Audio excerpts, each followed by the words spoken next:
भारत के ऊपर या किसी और अन्य देश के ऊपर यूएस इकॉनमी में जो भी डेवलपमेंट्स होती हैं काफ़ी असर होता है, क्योंकि लार्जेस्ट इकॉनमी है, डोमिनेटिंग इकॉनमी है। लगभग कोई 29 ट्रिलियन से ज़्यादा का जीडीपी है यूएस का।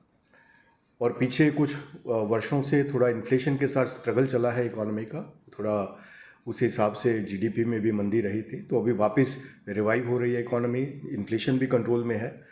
तो ओवरऑल मैं ये समझता हूँ कि इसमें जो पॉलिटिक्स है, खास करके जो भी प्रेसिडेंट बनेगा, उसका मार्केट्स के ऊपर कोई छोटे छोटे अवधि में, छोटी अवधि में थोड़ा सा असर हो सकता है कि प्रेफरेंशियल बेसिस के ऊपर के पॉलिसीज़ थोड़ी फेवरेबल हो सकती हैं या फिर अनफेवरेबल हो सकती हैं। लेकिन मीडियम टू लॉन्ग टर्म जो है मार्केट मोमेंटम जो है इकॉनमी के साथ चलता है। इकॉनमी में जिस तरीके की डेवलपमेंट्स होंगी, इकॉनमी में जिस तरीके की इन्वेस्टमेंट्स होंगी, इकॉनमी में जिस तरीके की ग्रोथ आएगी, ये markets will move in tandem with the growth of the economy. देखिए, भारत एक उभरती हुई अर्थव्यवस्था है और हम बहुत तेज़ गति से आगे बढ़ रहे हैं। हमारे लिए कोई ऐसी इकॉनमी, कोई ऐसा चैलेंज नहीं है जिसका कि हमारी इकॉनमी के ऊपर बहुत ज़्यादा असर हो। शॉर्टर पीरियड में थोड़े जो इन्वेस्टमेंट फ्लोज होते हैं वो कई बार इम्पैक्ट होते हैं, या कई बार पॉजिटिव होते हैं या नेगेटिव होते हैं, लेकिन भारत अपने आप में ही एक बहुत सक्षम अर्थव्यवस्था है जो कि दुनिया में जो इकोनॉमिक ग्रोथ है, जो इकोनॉमिक मॉडल है, उसको शेप देता है।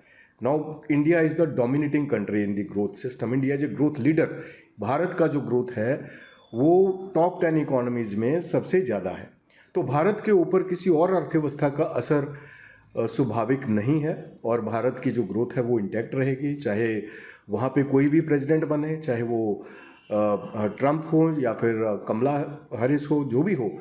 लेकिन हमारी जो ग्रोथ है वो हमेशा इंटैक्ट रहेगी, because our objective is to become विकसित भारत बाय 2047। नहीं, ऐसा कोई संभावना नहीं है कि ग्रेट डिप्रेशन आएगा। बहुत इकोनॉमीज रिवाइव करना शुरू हो गई हैं। वर्ल्ड ग्रोथ जो है वो इंटैक्ट है एट अराउंड 2.5 और समवेयर बिटवीन 2.5 to 3%। तो ऐसी कोई आशंका नहीं है कि अभी हम ग्रेट डिप्रेशन दोबारा देखेंगे और कोई ऐसे प्रभाव होंगे। हमारी अर्थव्यवस्था बहुत अच्छे से प्रफुल्लित है।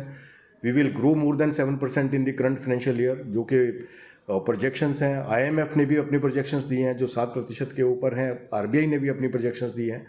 तो ऐसा कोई संदेह नहीं है कि कोई ऐसा डिप्रेशन आएगा या फिर हमारी अर्थव्यवस्था यूएस में कुछ बदलाव के कारण कोई चेंज देखेगी। हमारी अर्थव्यवस्था इंटैक्ट है और इसकी ग्रोथ जो है वो निरंतर रहेगी। देखिए, उस टाइम पे, वो 100 साल पहले की बात है, उस टाइम पे अर्थव्यवस्थाएं किसी और दौर से गुजरती थी, वहाँ पे उतने संसाधन नहीं थे। अभी अगर आपने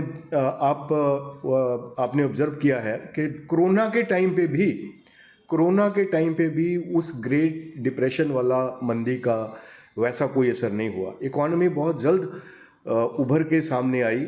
भारत में सिर्फ एक क्वार्टर के लिए ही जो जीडीपी था वो नेगेटिव में गया, वो भी ना मामूली सा गिरावट आई थी।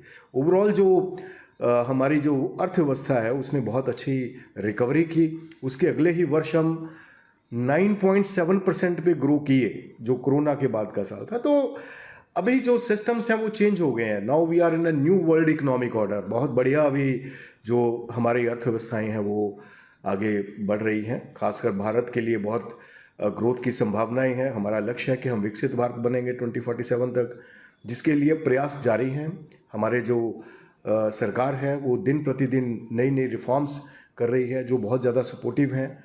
और चाहे विश्व में कैसे भी वातावरण रहे, चाहे वो मंदी रही या उसके बाद अभी जियो पॉलिटिक्स की हम डेवलपमेंट्स देख रहे हैं, लेकिन भारत की ग्रोथ जो है वो हमेशा इंटैक्ट है।